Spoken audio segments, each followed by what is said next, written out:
So today I'm going to show you how to change currency on your Coinbase wallet. Let's get started.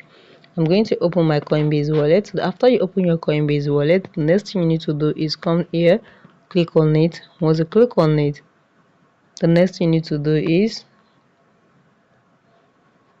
click on this your settings J icon.